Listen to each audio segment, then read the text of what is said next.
Hello everybody, my name is Rahul Miglani and I handle the DevOps practice here at Noldes.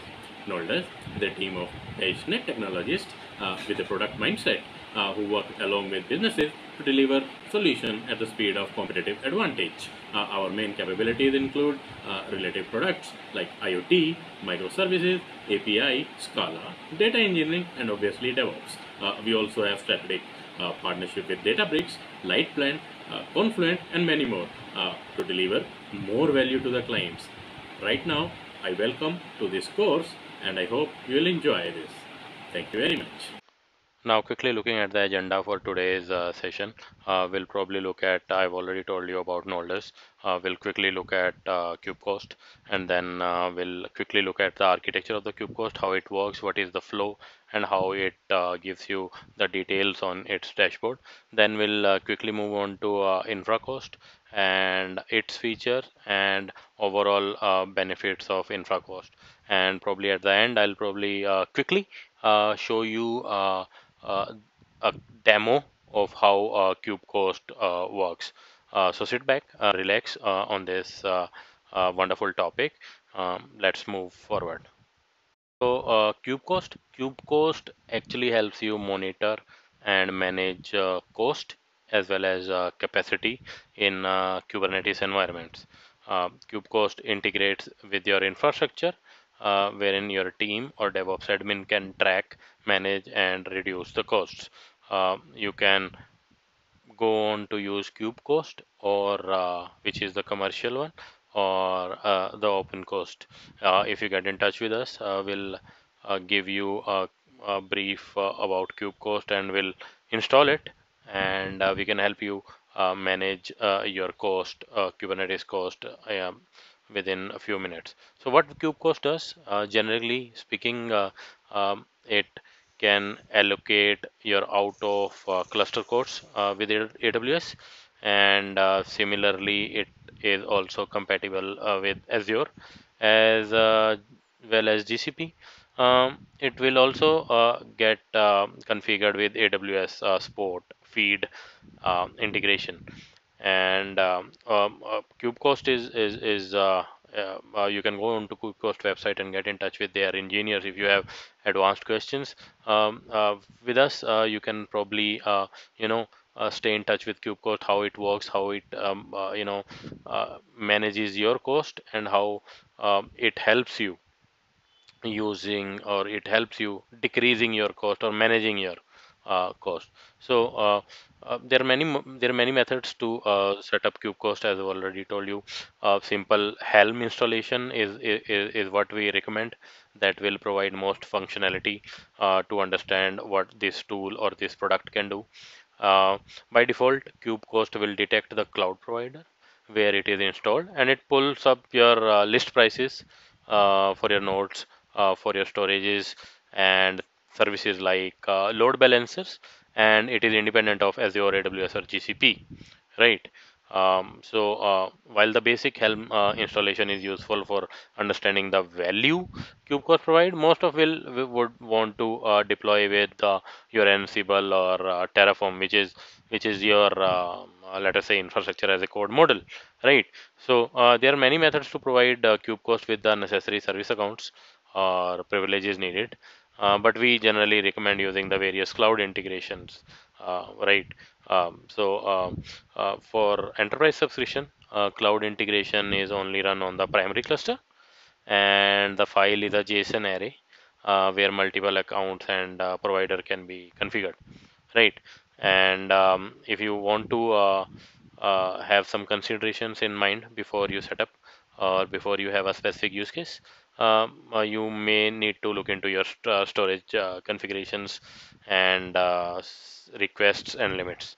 You might consider using an external node exporter as well.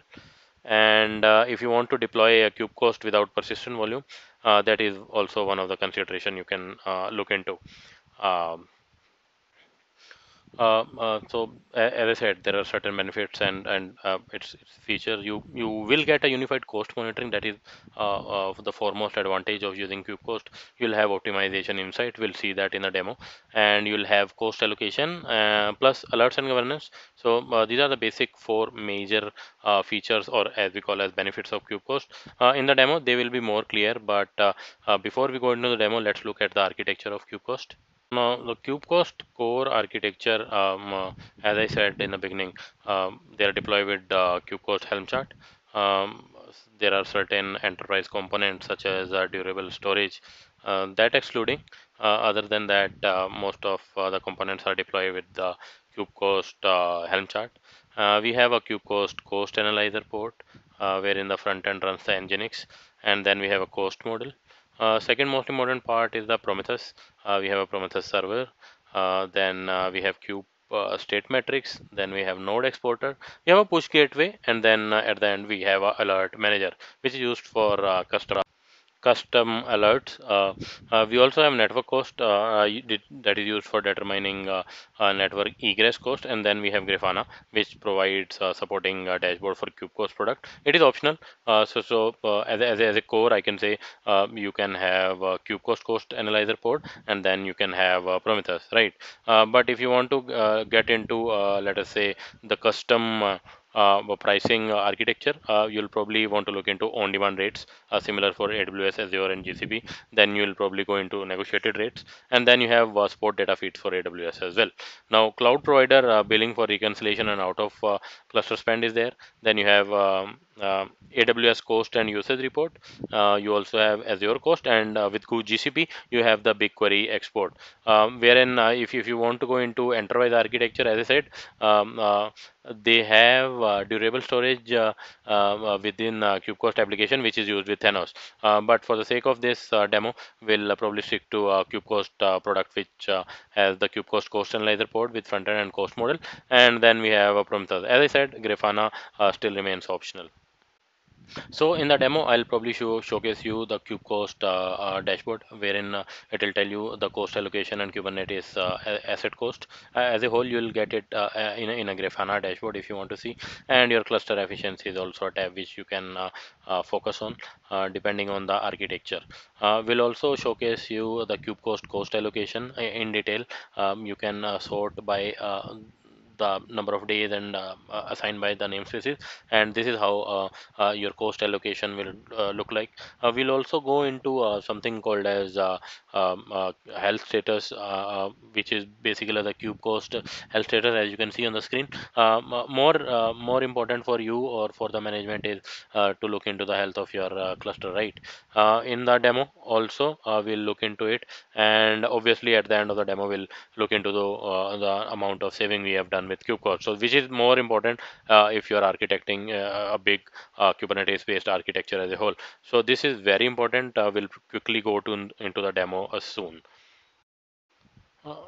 Before we go into the KubeCost demo, let's have a glance with of InfraCost as well.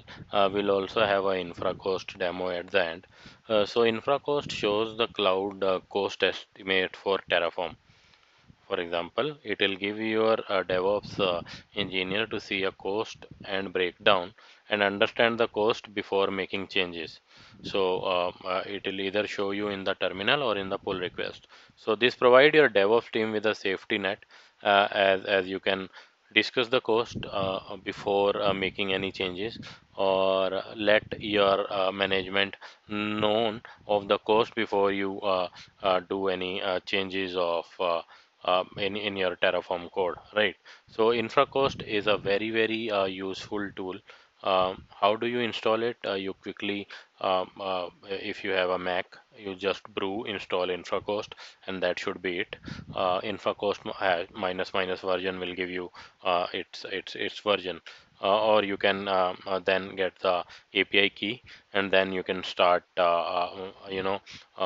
showcasing cost estimation breakdown as well.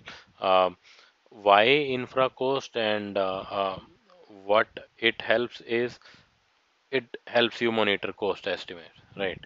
So on the CLI, it just sends the JSON output to InfraCost Cloud. right? So this is a SaaS product that built on top of InfraCost open source, and it works with CI/CD integration, and it enables you, if you are working on it, to see the cost estimate from the central place. So you can probably tell your management or tell your team uh, what is going to be the cost, right? You can add it to your CI/CD, whichever CI/CD you are using.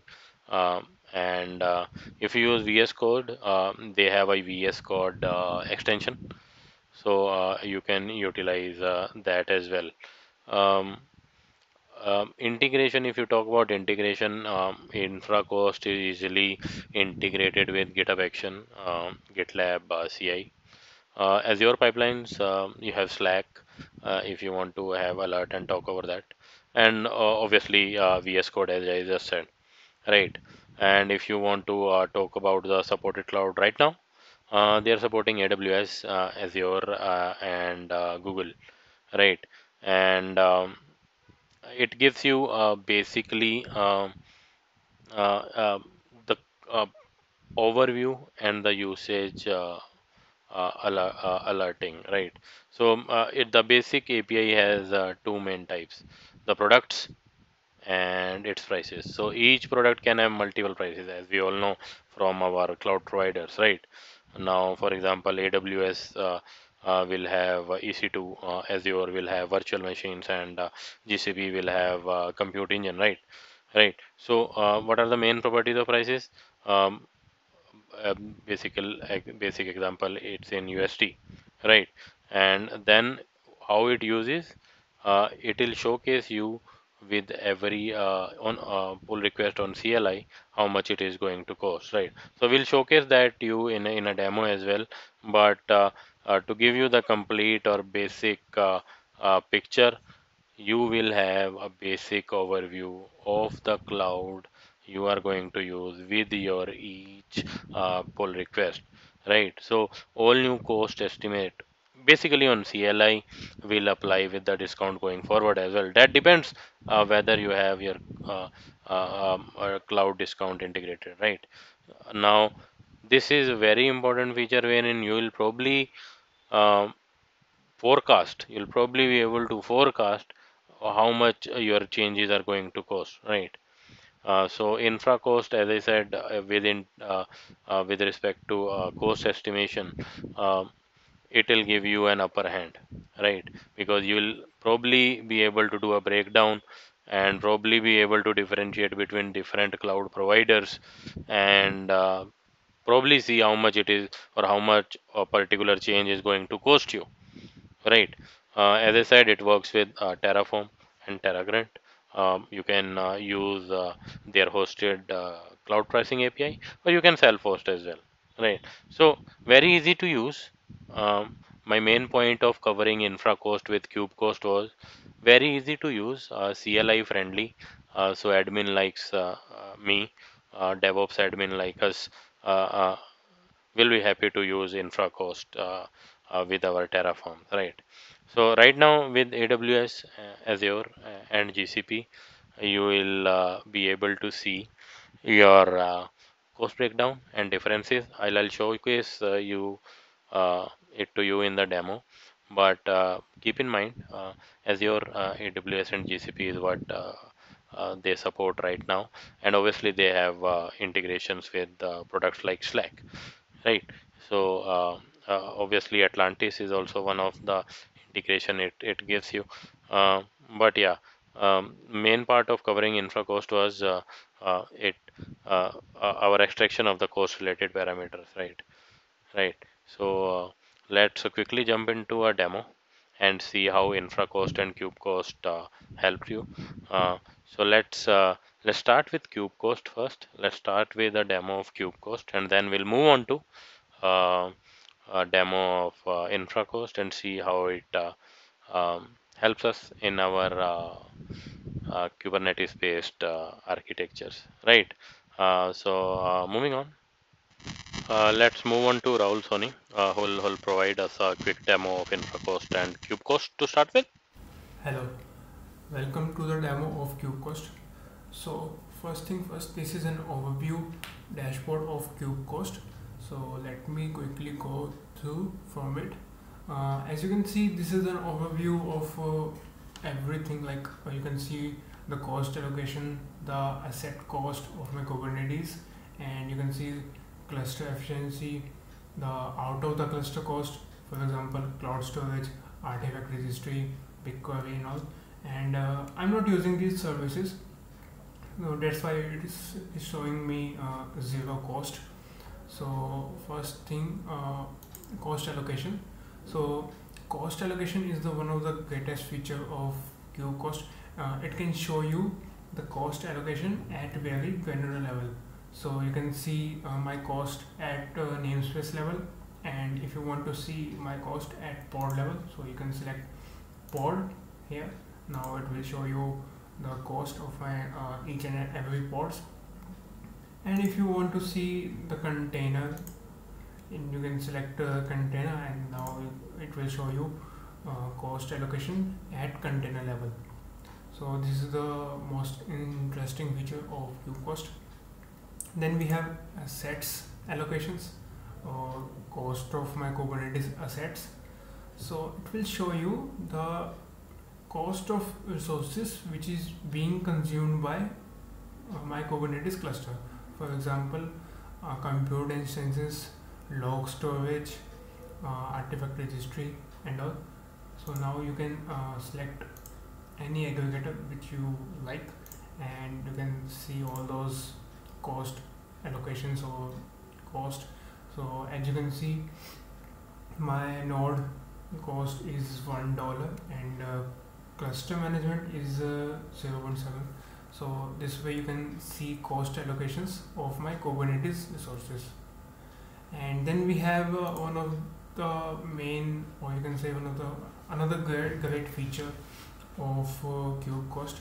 It will suggest you some way that you can use and save your Kubernetes cost. So it shows you the recommendation that this is how you can save some cost, some monthly cost on your Kubernetes. So as you can see, I can save up to $64.61 monthly according to these recommendations. So you can explore and see how you can incorporate these actions, or take some recommendation from this and save your Kubernetes cost. So this is also very great feature of KubeCost which I like. Moving ahead, we have health and health checkups. So KubeCost have this feature. It checks your cluster health and score you on the basis of cluster health. So as now you can see, my cluster health score is 94, and these are the health checks which KubeCost runs. And moving ahead, we have reports.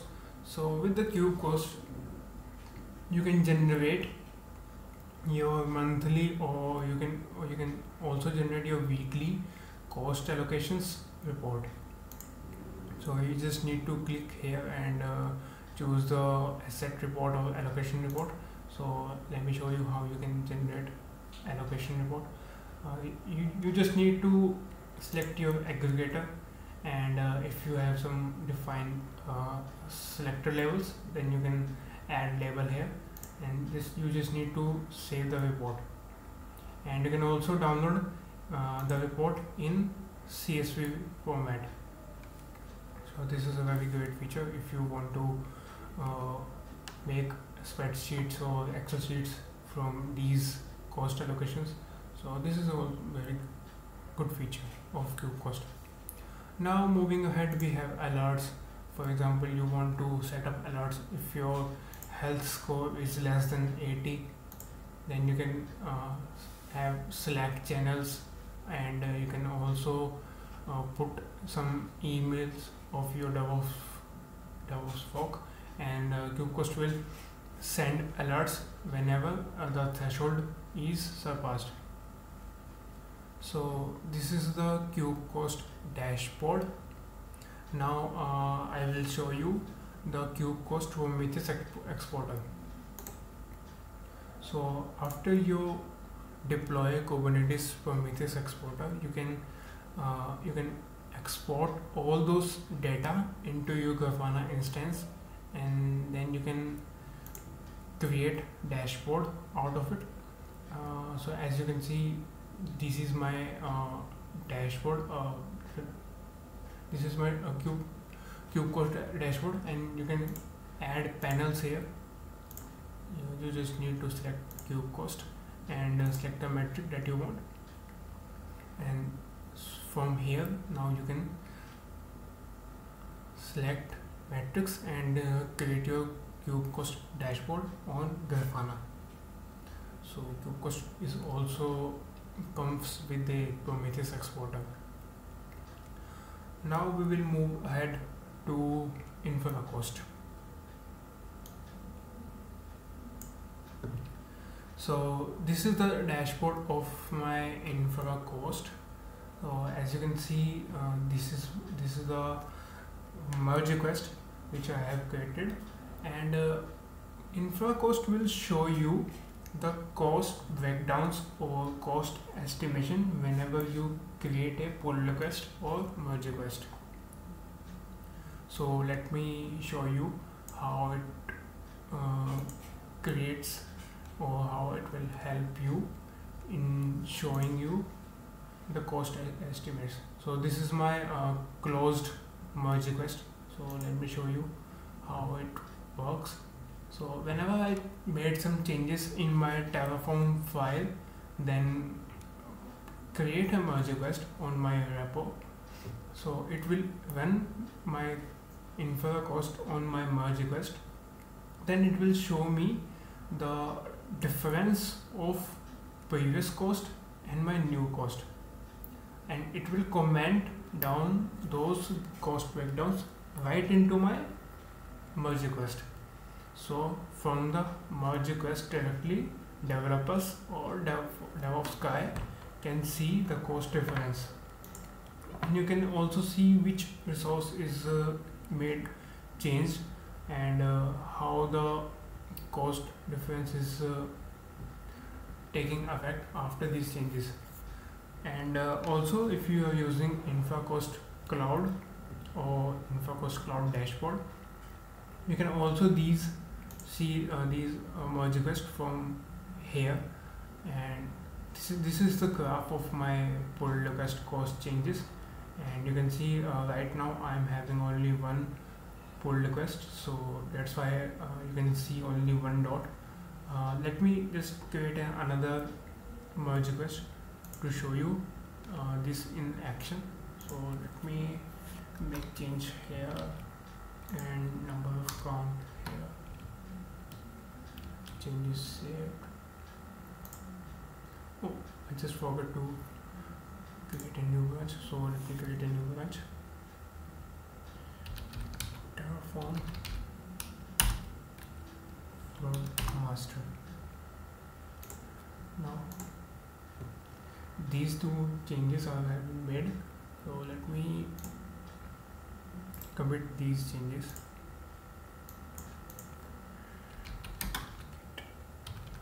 Add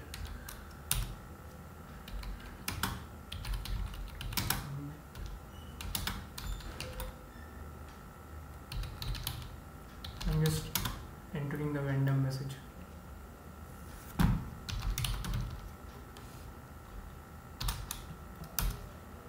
Now we will push these changes on my Git repo.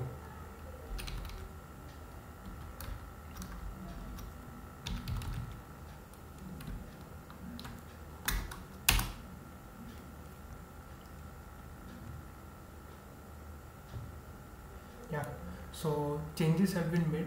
Now we will create a merge request in my repo. So we will go here and create a merge request. Now click on create merge request,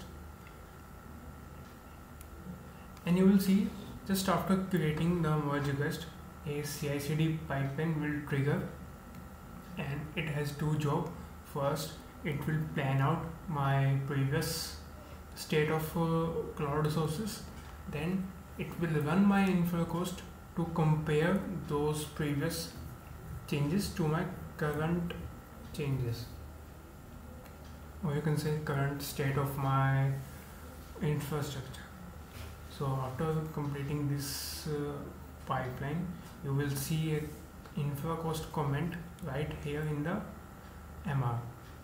So let's just wait for this CI/CD pipeline.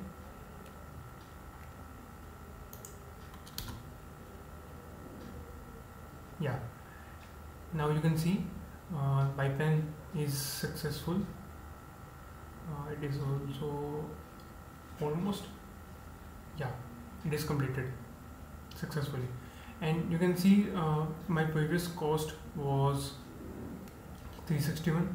Now I have increased my number of instances in my Terraform file, and you can see my cost is also increased. And if you want to see the breakdowns of my cost, so here you can see the cost breakdowns. And if you see these changes in the dashboard, you will see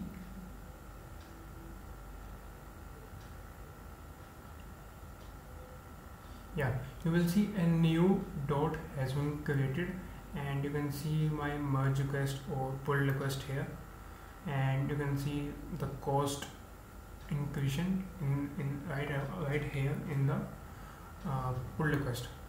Now if you click this will take you to the MR, and if you want to see the cost estimates, then you just need to go here, and you can see all of my pull request. And if you want to see all the estimates that you have generated over the pull request, now from here you can see all my cost estimates, and these are the cost estimates aggregated or created by pull request. And if you want to see these estimate in detail or in a table output, then you can see this here. So this is a very good feature of InfraCost. And if you want to incorporate GitOps technique, this will also work with GitOps strategies. And you can also integrate this feature with Slack. For example, if your cost is greater than $200, or if your difference of cost is greater than $200, this will send an alert or message direct onto your Slack channel. So can infra manager or DevOps guy who is managing your infra can review this merge request and see the cost changes. So this is the InfraCost for your cloud resources, and this is the KubeCost if you want to see cost insights inside your Kubernetes cost.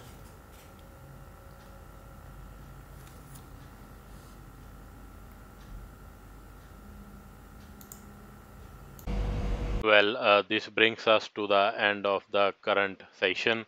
I would like to thank you all for participating at our webinar. We hope you enjoyed the webinar. If you missed out or couldn't attend this session or any of our previous webinars, please get in touch with us. We will be able to share the recorded video of our sessions. Also, kindly share your feedbacks about this webinar, also of our previous webinars, and help us improve our event in future. Your feedback is very precious to us. Thank you again for your attendance. We hope the best for you and success in your future. See you in our next event. Due to high volume of attendees and questions, we might not have been able to respond to each question with as much detail and information as hoped for. Because of this, we are sharing our email address. Do get in touch with us. We will be able to answer all the queries you have. Again, this is Rahul Miglani signing off. Bye.